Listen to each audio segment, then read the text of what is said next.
Сәлем, менің атым Алина. Мен сіздерге өзімнің қызықты оқиғамды айтқым келеді. Бұған сену қиын, бірақ бұл шындық. Менің құрбым вампир. Иә, бұндай адамдар бар. Сіздердің жолдарыңыз болады, егер сіздер оларды кездестірмесеңіздер. Оның аты Тамирис, және барлығы мектептен басталды. Ол кішкене үндемейтін және де өзгеше қыз болды. Бұған қарамастан барлық онымен достасқысы келді. Ал мен бұны түсіндім. Үндемейтін қыз досты жақын тарта алмайтынын. Бір рет ол маған жақын келді де әңгімеге тартты. Сосын біз араласа бастадық. Барлығы өте күшті болды. Біз 2 жыл бойы жақсы достастық. Жан құрбы болып, бірақ та уақыт өте келе адамдар өзгере бастайды. Міне Тамирис те қатты өзгере бастады. Мен оны танымастай болдым. Баяғыда бізде ортақ әңгімелер өте көп болды. Ал қазір ол БТС-ті қатты ұнатып, енді маған еш назар аудармай жүр. Ол мені қатты ренжітті. Ал мен ол туралы оған ештеңе айтпадым.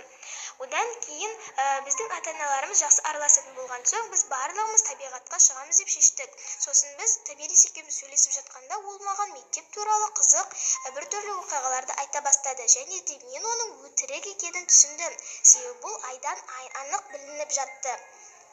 Үйге келген соң мен өзімді ыңғайсыз біртүрлі сезіндім. Менің көңіл-күйім еш болмады. Бір нәрсемен айналысуға еш күшім болмады. Және де мен шаршадым деп ойладым. Сосын ұйқыға жаттым.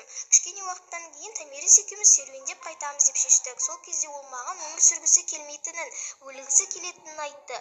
Ол маған өзінің жараланған қолын көрсетті. Сол кезде мен шокта болдым. Сосын мен оны жұбатып, бұлай өзіңе жамандық жасауға болмайды деп айттым.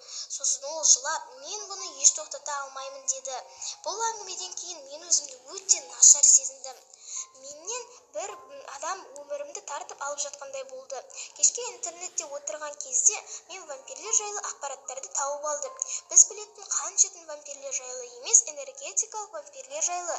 Энергетикалық вампирлер олар адамдардың энергияларымен, көңіл күйімен, эмоцияларымен қоректенетін вампирлер.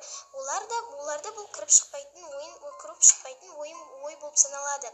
Міне мен осыдан кейін түсіндім, неге мен жиі шаршаймын және де неге менің жиі көңіл күйім болмайды. Одан кейін мен құрбыммен араласуды тоқтаттым. Одан кейін мен